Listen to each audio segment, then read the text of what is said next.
자, 시작하겠습니다. 기도하겠습니다. 거룩하신 아버지 하나님, 하나님 지으신 세상 속에서 우리가 말씀을 듣고 성장하고 그 말씀으로 말미암아 참 만족을 누리게 하심을 감사합니다. 오늘 우리에게 지혜와 계시의 영을 부어주셔서 더 알게 하여 주시옵소서. 예수님의 이름으로 기도합니다. 아멘. 우리 좌우를 보시면서 인사합시다. 마지막 시간입니다. 마지막 시간입니다. 그동안 고생 많으셨습니다. 네. 자, 이제 원래 5째 주에 하기로 했던 어서와 청신은 처음이지 라는 이름의 교재입니다. 제가 이거를 여러분들한테 사실 청신에 대한 이야기를 알려드릴 수는 없잖아요. 배워야 되는 상황이고, 그래서 장로님들과 다른 분들께 이 청신에 관한 정보들을 수집을 했는데도 창립일 뭐 이런 정보들은 없고 사진만 많이 받았어요. 오늘은 모든 게 끝나면 그렇게 해서 받은 정보는 사진이 1000장이 넘는데, 근데 그 중에서 많은 부분이 그냥 중복되는 사진이기는 해요. 아니면 막 공사 사진도 있고 하기는 한데, 그 중에서 출연한 사진이 250장, 그리고 찬양이랑 같이 보여드리려고 편집해 놓은 사진은 한 120장이 좀 안 됩니다. 그것만 아마 자기 얼굴이 나올 수도 있고 안 나올 수도 있는데, 그 사진만 이따 다 끝나고 PPT로 보고, 오늘 이 내용은 일반적인 교회론과 처음 교회 오시는 분들을 위한 내용입니다. 자, 오늘 본문 말씀은 에베소서 1장 23절인데요. 같이 한번 읽어보겠습니다. 시작. 교회는 그의 몸이니 만물 안에서 만물을 충만하게 하시는 이의 충만함이니라. 아멘. 네. 자, 이제 넘겨주시면 됩니다. 지금 넘겨주시면 돼요. 키워드가 3가지가 있습니다. 교회, 예배, 그리고 청신입니다. 당신은 교회가 어떤 곳이라고 생각하고 있나요? 간단하게 이야기해 볼까요? 어떤 곳이라고 생각하세요? 네, 믿는 자들의 모임, 공동체 맞습니다. 네, 또 뭐가 있을까요? 성경에서 말하는 교회의 정의가 뭘까요? 그걸 배우려고 오늘 온 거겠죠? 네, 한번 보겠습니다. 주제 속으로 하기 처음 보는 사람들, 익숙하지 않은 장소, 괜히 성스러워 보이는 강단과 강단 위의 십자가, 대체 무슨 의미인지 모를 교회의 예식들. 당신은 왜 교회에 나오셨나요? 교회는 무엇이며 왜 존재할까요? 낯선 교회의 예식들과 양식들은 무슨 의미일까요? 성경은 언제나 우리에게 답을 줍니다. 아직 우리가 모를 뿐이죠. 이번 시간엔 이러한 질문에 대한 답을 찾아가 봅시다. 근데 여기서 제가 좀 수정해야 되는 게, 예식과 양식에 대한 이야기는 오늘 하지 않습니다. 교회가 무엇이고 왜 존재하는지 그것을 좀 살펴보려고 합니다. 다음 페이지. 1. 교회란 무엇인가요? 오늘은 이제 말씀을 읽는 내용들이 있어서 무선 마이크를 썼어야 되는데 시작했으니까 제가 다 읽을게요. 단점은 졸립니다. 그러면 장점은 앉아 계시면 됩니다. 자, 우리 눈에 보이는 건물로서 우리는 교회를 만납니다. 세상에는 많은 교회가 있고 나날이 십자가는 늘어가고 있죠. 하늘을 보면 별이 반짝이고 땅을 보면 빨간색 십자가가 반짝이는 게 대한민국입니다. 물론 코로나 시절에 교회가 상당히 많이 줄어들긴 했어도 여전히 많은 곳에 곳곳마다 교회가 있습니다. 그런데 많은 사람들이 교회를 출석하긴 하는데 교회가 무엇인지 모른 채 그냥 종교 생활하기 위해서, 교양을 위해서 출석하는 경우들이 왕왕 있습니다. 여러분, 교회란 무엇일까요? 교회란 집회 장소가 아니라 세상에서 그리스도 안으로 부르심을 입은 자들의 공동체, 조금 전에 우리 권사님 말씀하신 것처럼 믿는 사람의 공동체입니다. 자, 이 교회의 분류. 종교개혁자 존 칼빈은 교회를 가시적 교회와 비가시적 교회로 나눕니다. 여러분, 여기 건물도 교회죠. 건물 안에 공동체도 교회죠. 그 얘기인데, 이게 성경학자나 신학자들은 효과적인 용어 사용을 좋아해요. 한 단어로 쉽게 설명하지 않더라도 한 단어로 해석이 되면 그걸 씁니다. 그래서 사실 보이는 교회와 보이지 않는 교회라고 해도 되는데, 그거를 한자로 가시적 교회와 비가시적 교회라고 나눕니다. 이게 졸리죠, 이렇게 되면, 모르시는 분들은. 근데 이 단어를 아는 분들은 이게 더 머리가 정리가 잘 되니까 이렇게들 정리를 하십니다. 비슷한 예로 찬송 중에서 혹시 강생하신 예수여 이런 가사 들어본 적 있으시죠? 강생이 뭐죠? 그러니까요, 우리가 부르는데 찬양 가사 내용을 모르잖아요. 강생. 강생은 신이 이 땅에 인간이 되어서 태어나셨다라는 라는 겁니다. 근데 우리 기독교에서 강생은 하나님이 인간을 사랑하셔서 인간을 위해 대속의 죽음을 죽기 위하여 동정녀 몸에 성령으로 잉태하셔서 태어나셨다가 강생으로 이렇게 정리가 되는 거죠. 그래서 우리는 딱 그 두 글자지만 그 이야기를 머릿속에다 듣고서 볼 수 있어서 조금 어려운 단어들을 쓸 때가 있다 하고 보시면 되겠습니다. 자, 눈에 보이는 건물로서의 교회와 보이지 않는 공동체 혹은 개인으로서의 교회입니다. 공동체도 교회지만 하나님을 예배하는 믿는 나 자신도 교회입니다. 교회는 인간의 목적인 예배, 찬양, 인간의 사명인 전도, 교제와 같이 이런 이웃사랑들을 실천하는 개인 혹은 공동체이며 예배와 찬양은 하나님 사랑이겠죠. 건물은 이를 위한 환경을 제공합니다. 이 둘은 뗄래야 뗄 수 없으며 그 간극이 작을수록 건강한 교회입니다. 그러니까 뭐 어떤 사람들은 이 간극이 좀 먼 교회를 이제 추구하긴 하세요. 그러니까 뭐 예컨대 이제 교회 건물 안에서는 이것을 지키고 자기 자신의 삶은 전혀 다른 길로 걸어가는 분들이 있으시잖아요. 그 간극이 작을수록 건강합니다. 자, 3. 교회의 머리 되신 예수님. 오늘 좀 빨리 가야죠. 괜찮으십니까? 네, 좀 말도 빨라집니다. 네. 성경은 예수님과 우리의 관계를 다음과 같이 말합니다. 자, 에베소서 1장 22절 23절인데 마이크는 없으시지만 같이 읽어보겠습니다. 또 만물을 그 발 아래 복종하게 하시고 그를 만물 위에 교회의 머리로 삼으셨느니라. 교회는 그의 몸이니 만물 안에서 만물을 충만하게 하시는 이의 충만함이니라. 아멘. 자, 예수님께서 교회의 머리가 되셨고 교회가 뭐라고요? 예수님의 몸입니다. 단순하죠. 여러분, 우리가 무언가를 움직이거나 행동할 때 어디서 지시가 내려옵니까? 뇌에서 지시가 내려옵니다. 머리가 컨트롤 타워인 거죠. 머리가 자 저쪽으로 가 했는데 저쪽으로 안 가면 이 발은 고장 난 겁니다.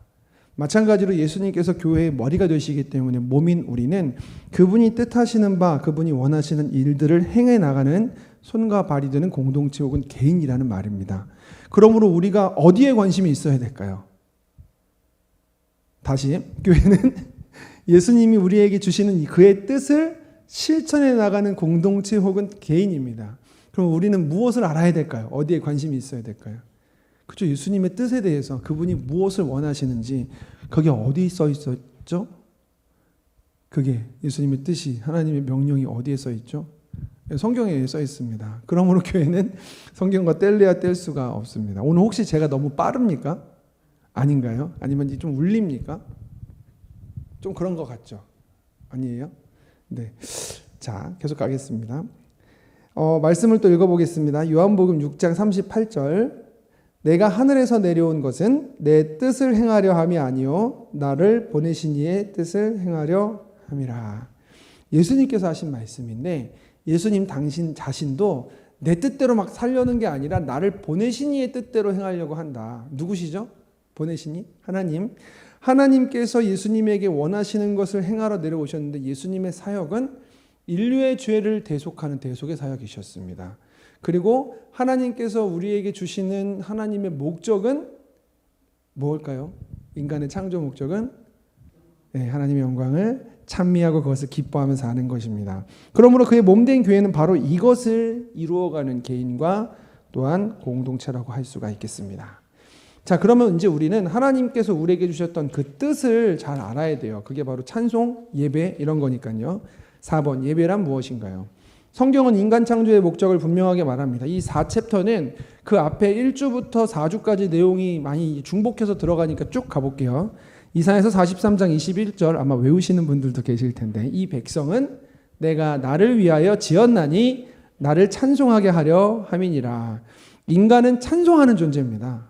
저는 오늘 아침에도 찬양하면서 나왔어요. 하나님도 찬양했지만 밖에 들꽃이 핀 것을 보고 와 진짜 예쁘다라고 말하면서 근데 이게 남자들이 꽃 좋아하면 나이 든 거라면서요? 아니에요? 여자들 젊을 때도 꽃 좋아하지 않으셨어요? 안 그러셨어요? 네. 네.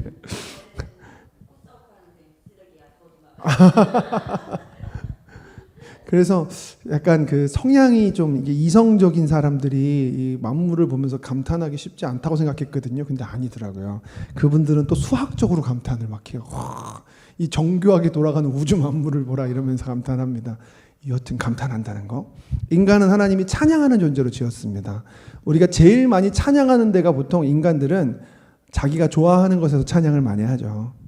저는 그게 사랑하는 사람이거나 좋아하는 책이거나 노래거나 영상이거나 여행지거나 이상이거나 음식이거나 참 많은 것 같아요. 여러분들은 그게 많으십니까? 이게 많을수록 정서적으로 건강하다더라고요. 난 얘도 맛이 없고 쟤도 재미없고 나이 들면 그런다더라고요. 아직도 재밌으시고 맛있으시고 멋있고 그러신가요? 그러시면 다행입니다. 근데 이게 그 풍성한 기쁨을 우리에게 누리도록 찬양하도록 주셨는데 그 방향이 올바로 설정이 되는 게 믿는 거라는 겁니다. 하나님을 만나라. 그분을 기뻐하라. 그분을 찬양해라. 너희가 오늘 아침 눈을 뜨고 감탄했던 들꽃을 보면 이것을 만드신 하나님의 아름다우심을 발견할 수 있어야 된다가 성경이 우리에게 말하는 창조의 목적, 믿음의 이유입니다. 그러므로 C.S. 루이스는 뭐라고 얘기하냐면 아름다운 예술작품, 음악, 자연경관, 여행 등을 보면서 그것들을 찬양하는데 왜 하나님에 대해서는 찬양하지 않았을까? 이렇게 이야기를 합니다. 그러므로 우리는 누군가 앞에서 그 대상을 찬양하고 와 정말 위대하다 하면서 자기 자신을 낮추게 되는데 그것을 보통 큰 위대한 자연경관 앞에서만 하는데 그게 바로 오늘 이 순간 교회 안에서 우리가 해야 될 예배라는 행위라는 거죠. 그러므로 교회는 무언가 복받기 위해서 의식 행위를 하거나 예배는 의식이니까요. 기승전결이 있는 것처럼 보이고 아니면 사람들과 함께 교제하기 위해서 모인다기보다는 참된 인간을 향한 하나님의 뜻을 우리의 머리 대신 예수님께서 이루길 원하시는데 그 뜻이 바로 내가 하나님을 찬양하기 위해서 만들어졌다는 존재라는 사실을 깨닫고 그리고 그 과정이 사실 정말 행복하다는 사실을 삶으로 누리면서 사는 것, 그게 예배입니다. 그래서 이 예배를 우리가 하기 위해서는 하나님을 더 알아야 되고 말씀에 더 천착해야 됩니다. 그러면 그분으로 만족하게 됩니다. 우리의 회중 예배들은 왜 의식적이냐면 의식이 목표가 아닙니다. 시작할 때 우리는 종을 안 치죠. 종치고 묵도하고 사도신경하고 대표기도하고 찬송 부르고 통성기도하고 말씀 읽고 목회기도하고 설교 듣고 이게 순서잖아요. 목회기도하고 통성기도하고 헌금기도하고 헌금 내고 또 헌금기도하고 뭐 이런 게 있잖아요. 이런 것들의 의식이 중요한 게 아니라 이 의식을 만들어냈었던 교회 역사의 선배들이 그것을 왜 만들었냐면 우리가 진짜 예배드릴 수 있도록 도우려고 했던 거예요. 무슨 말이냐면 옛날 분들일수록 그와 같이 거룩하고 경건한 분위기와 흐름이 있으면 더 집중을 잘하셨던 거죠. 이 말이 가지고 있는 의미가 뭐냐면 오늘날 예배의 순서가 바뀌는 게 가능할까요? 불가능할까요? 얼마든지 가능합니다. 예배에서 제일 중요한 건 뭐라고요? 그 대상이신 하나님을 감탄하고 그분으로 말미암아 기뻐하는 겁니다. 그러면 순서가 아예 없는 예배가 있을 수 있을까요? 없을까요? 당연히 있죠. 오늘 여러분들이 설거지를 하면서 예배할 수가 있습니다. 그런데 이 예배는 또한 종류가 있어요. 그렇게 개인이 드리는 예배가 있지만 함께 드리는 회중 예배가 있습니다. 그래서 그 회중 예배는 질서의 하나님이시기 때문에 서로 약속된 질서에 의해서 진행이 돼요. 대신 이 약속된 질서의 순서나 들어가고 있는 요건들은 어느 정도 변화가 가능하다. 사도신경을 안 드려서 예배를 드렸어요. 우리 예배 틀렸네. 다시 드려야 되라고 말하는 게 맞을까요? 틀릴까요? 이제 다 대답이 나오시죠. 이제 이유를 아니까. 저희가 목적에 대해서 왜 배우냐면 그걸 알아야지만 바르게 분별할 수 있기 때문입니다. 과거에 이 교회는 사도신경을 안 해 혹은 끝날 때 주기도문을 안 해. 이거 틀린 예배야라고 말을 하는 분들이 계셨는데 그것을 안 해서 틀린 건 아니에요. 근데 그것을 하는 건 그게 우리의 거룩하고 올바른 예배에 정말 크게 도움이 되고 필요하기 때문에 하는 겁니다.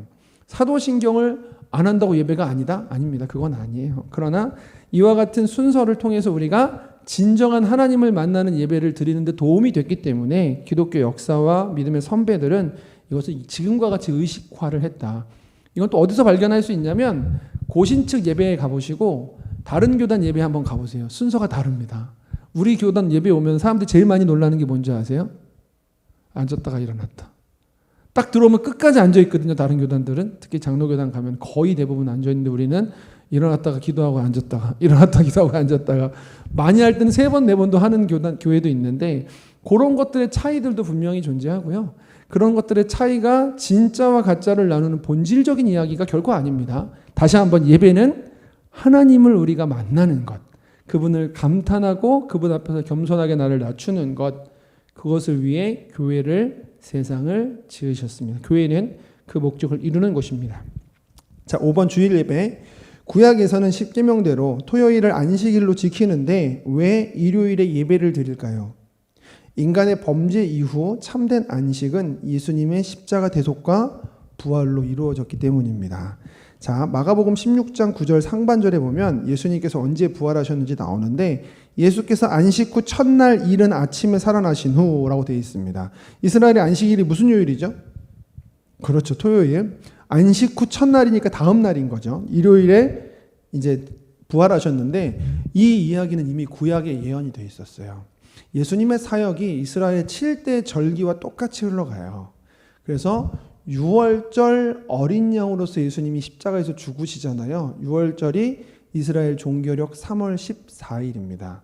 그리고 6월절이 있는 주일이 초실절이에요. 6월절이 종교력 14일이기 때문에 요일은 계속 바뀌어요. 그죠? 그러다가 그 주일은 날짜는 바뀌지만 딱 요일은 정해져 있죠. 그 주 주일이 초실절이라 그래서 첫 열매를 하나님께 드리면서 또한 1년 된 양을 하나님 앞에 번제로 드리는 날이었습니다. 이 어린 양을 하나님께 드리는 날, 6월절도 어린 양을 잡아다가 드리고 또 사람들이 먹는 날이었거든요. 그래서 이 첫 열매를 하나님께 드리는 또한 1년 된 어린 양을 드리는 이와 같은 절기가 초실절이었는데 그날 예수님께서 부활의 첫 열매로 십자가에서 죽으신 어린 양이 다시 살아나신 거예요. 이 흐름이 이해가 되시죠? 그래서 이게 예수님의 사역과 직결적으로 연결이 되고 조금 더 이야기를 진행해 보자면 그 예수님께서 죽으셨던 6월절부터 시작해서 그 다음 날부터 일주일을 무교절이라고 불러요. 초실절은 그 무교절 안에 한가운데 들어가 있겠죠. 요 세 가지를 7대 절기에 들어가는 절기라고 불러요. 6월절, 무교절, 초실절. 그리고 나서 이 초실절부터 49일 지나면 49일은 77에 49죠.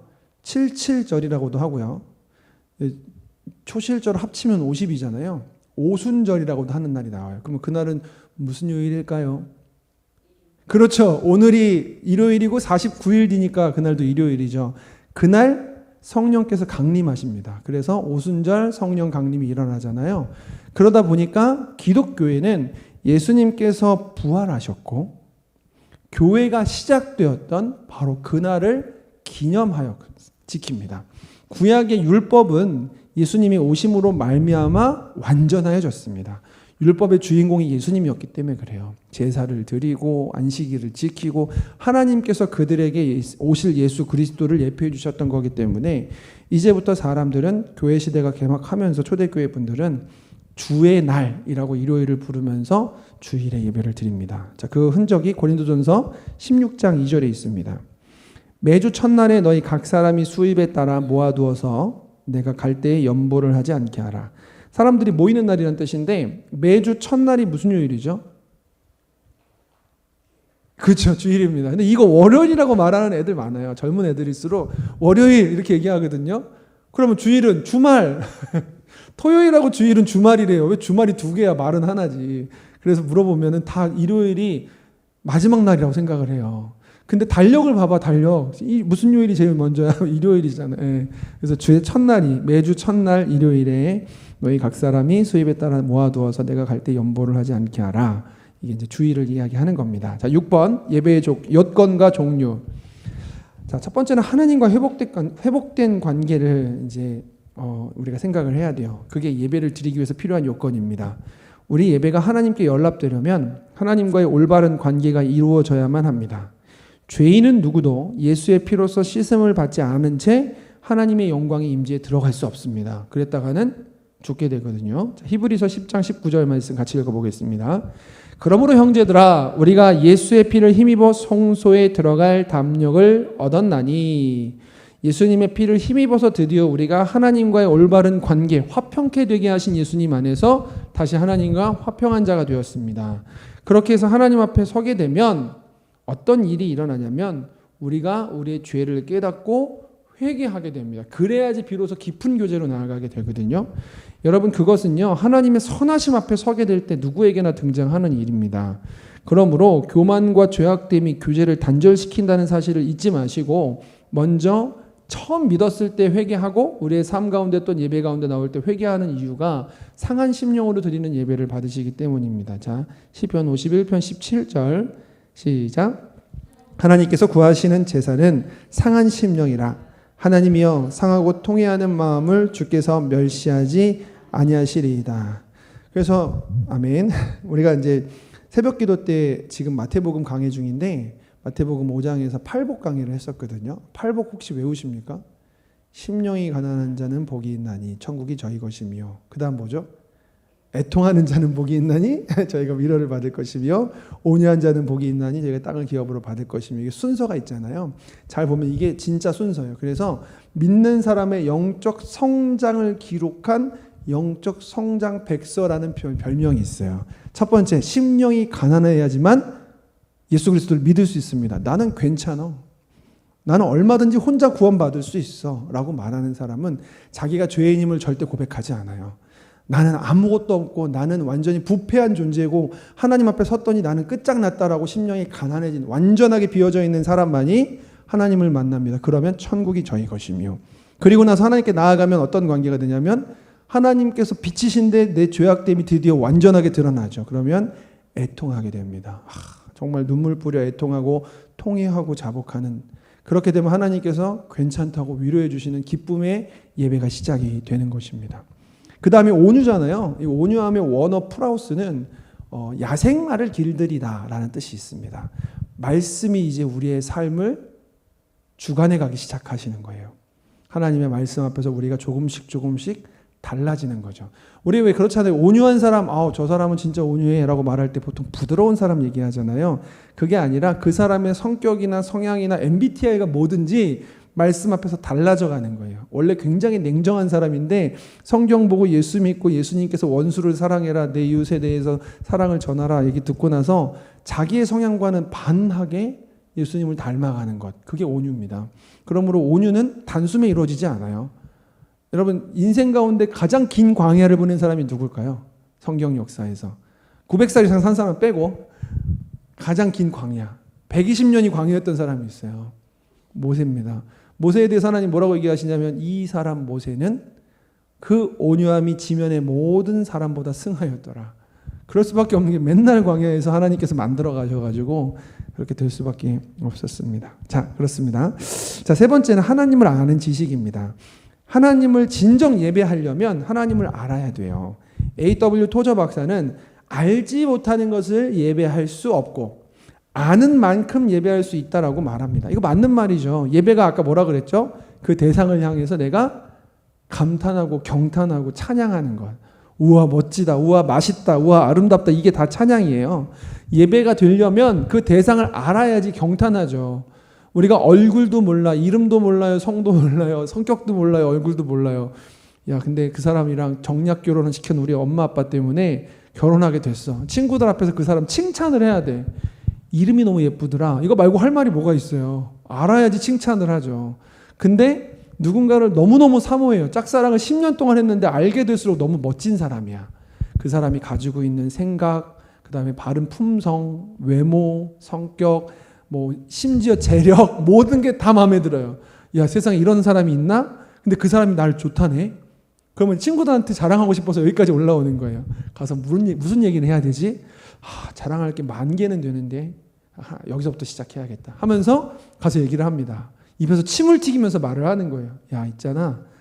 내가 자랑 안 하려고 그랬는데 한 가지만 할게, 한 가지만 하면서 시작을 합니다.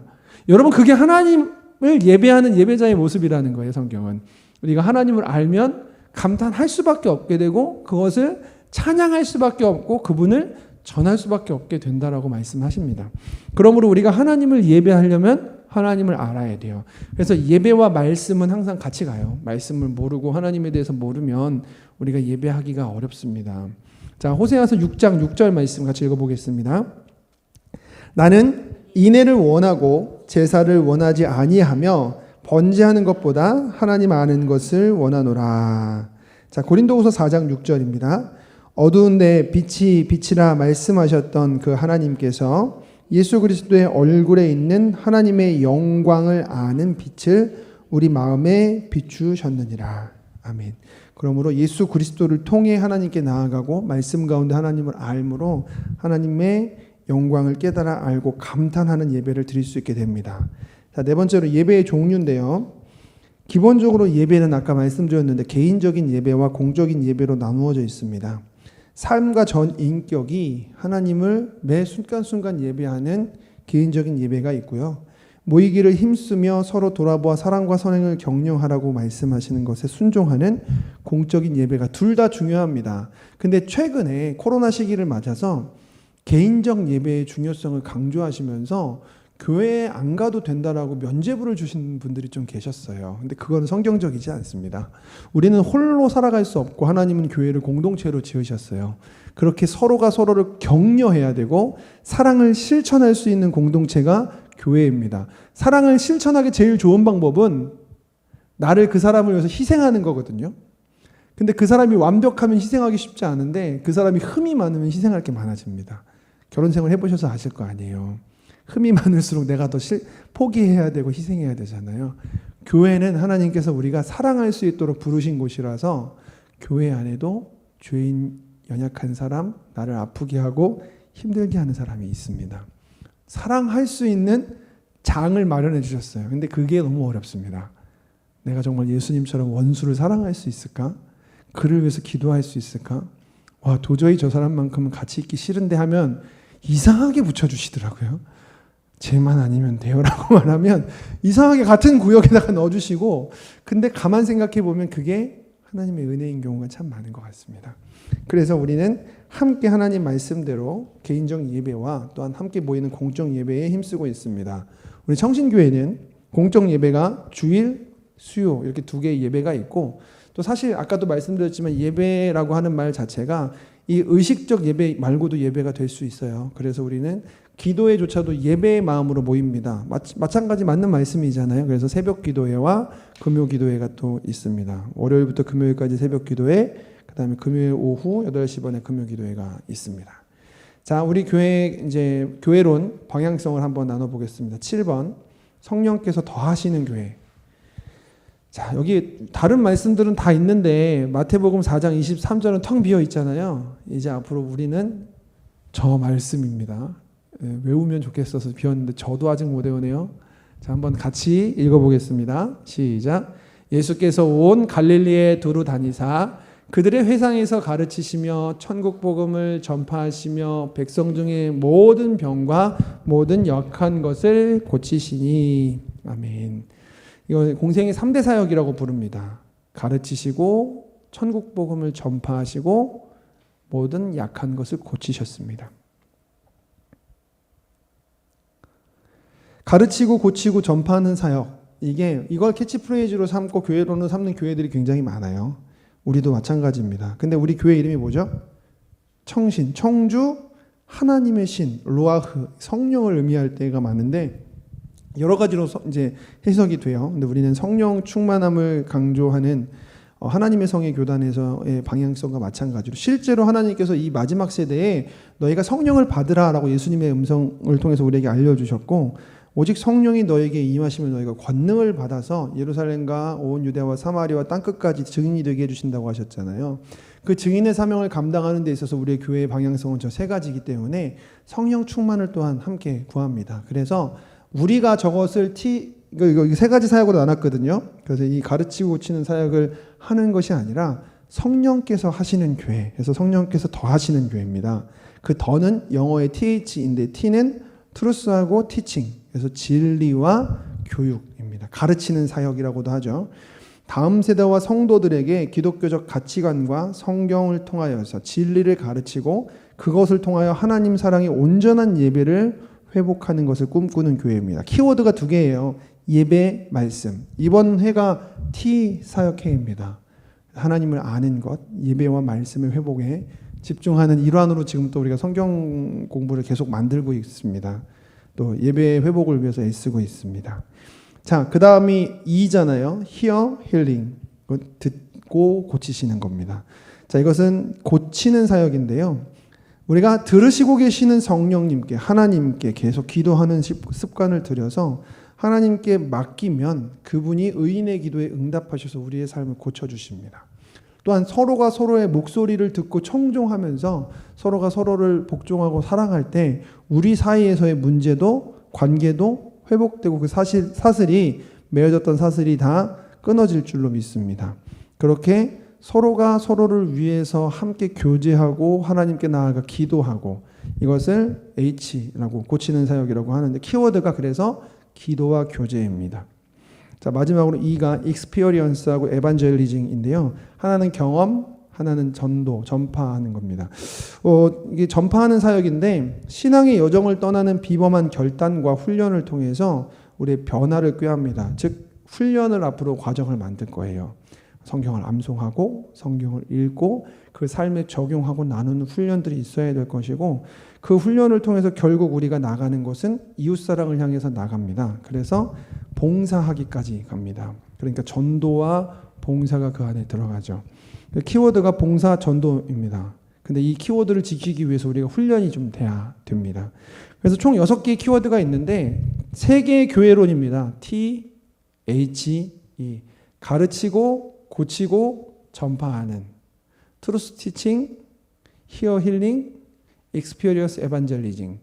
그래서 결국 이 세 가지에서 나오는 6가지 키워드, 우리가 이제 앞으로 다른 건 몰라도 가르치고 고치고 전파하는 그 6가지 키워드까지는 암송하고 저 말씀까지도 암송하게 될 건데 6가지는 예배 말씀, 기도 교제, 봉사 전도 이렇게입니다.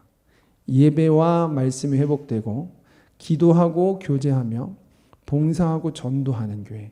근데 이걸 또 크게 나눌 수가 있어요. 예배하고 말씀하고 기도는 누구한테 드리는 거죠? 하나님께. 그래서 하나님 사랑. 교제하고 봉사하고 전도는 누구한테 하죠? 이웃 사랑. 이렇게 또 나눌 수도 있습니다. 근데 그러면 이제 머리가 복잡해집니다. 3개로 나눴다가 또 반을 쪼개니까 그래서 우리는 그냥 이렇게 3가지의 방향성과 6가지 키워드를 좀 기억해 놓으셨으면 좋겠습니다. 자, 9번 마지막입니다. 어서와 청신은 처음이지. 청신은 청주 하나님의 신이라는 의미의 이름입니다. 흙으로 인간을 창조하신 하나님은 그 인간에게 코에 생기, 루아흐를 불어넣으셔서 하나님을 닮은 존재가 되게 하셨고 여기서 생기로 번역된 루아흐는 숨, 생기, 하나님의 신, 성령으로 번역되는데 동의어로 헬라어에서도 흐뉴마라고 하는 단어가 있는데 이것도 똑같이 숨, 생기, 성령 다 쓸 수 있습니다. 희한한 게 2개의 다른 문화권에서 쓰고 있던 단어가 거의 완벽하게 서로가 호환이 됩니다. 성령 충만 받으라 할 때도 루아흐 혹은 흐뉴마 이렇게 되는데 성령 충만 받으라는 예수님 당시의 이야기잖아요. 그때는 헬라어를 씁니다. 그래서 흐뉴마를 씁니다. 근데 구약의 말은 그게 루아흐입니다. 자, 예수님께서 공생의 사역을 시작하시기 전에 요한에게 세례를 받으셨을 때 성령이 비둘기같이 임하시고 나서부터 사역을 시작하십니다. 근데 그때 사역하시기 전에 성령이 예수님을 광야로 이끌어 가셔서 시험받게 하시고 사역을 시작합니다. 부활하신 후에 제자들 가운데 예수님께서는 흐뉴마를 내쉬시면서 그들에게 흐뉴마텐을 받으라 이렇게 얘기하셨어요. 성령 받으라. 의미가 있습니다. 일부러 숨을 후 내신 게 아니십니다. 승천하시기 전에는 오직 성령이 너희에게 임하시면 너희가 권능을 받고 예루살렘과 온 유대와 사마리아 땅끝까지 이르러 내 증인이 되리라라고 하셨습니다. 그러므로 이 루아흐 혹은 흐뉴마 성령을 교회 이름으로 삼고 있는 우리 교회는 가르치고 고치고 전파하는 사역을 우리 스스로의 힘으로 하는 것이 아니라 성령의 충만함으로 얻어 권능을 받아 하나님의 능력과 지혜로 이 일을 하기를 소망합니다. 그래서 한 줄로 우리 교회론을 정리한 게 성령께서 더하시는 교회입니다. 그래서 우리 교회 가운데 성령이 충만하면 가르치고 고치고 전파하는 일이 일어날 줄로 믿습니다. 우리 교회는 말씀이 살아 있습니다. 사람의 사족이 아닌 말씀 자체의 의미에 집중하여 진리를 교육하고 이를 통해 모든 성도들의 삶에 예배의 회복이 일어나는 것을 최선을 다하는 교회입니다. 우리 교회는 본질에 집중합니다. 교회는 하나님의 뜻을 세상에 이루는 집단입니다. 창조의 목적인 하나님의 영광을 위한 삶을 살며 예배와 기도와 교제와 봉사와 전도 등의 신앙 본질에 집중하는 교회입니다. 우리는 본향을 지향합니다. 우리의 목적은 이 땅에서의 잘됨도 부자가 되고 성공하는 것도 아니라 하나님께서 주시는 진정한 본향을 향해 나아가는 겁니다. 나머지는 그분이 우리에게 주시는 이 땅에서의 추가적인 복일 뿐입니다. 우리는 하늘의 보물을 쌓고 마음을 청결하게 하며 현실에 깊게 뿌리를 내려서 하늘로 향하는 건강한 가치를 추구하는 교회입니다. 하나님의 나그네 된 백성으로서 본향을 향하는 비범한 경건 훈련의 여정과 복음 전파의 여정과 교제 예배의 말씀의 여정을 떠나기를 소망합니다. 이와 같은 여정 가운데 함께 하시게 된 여러분들을 주님의 이름으로 환영합니다. 아멘.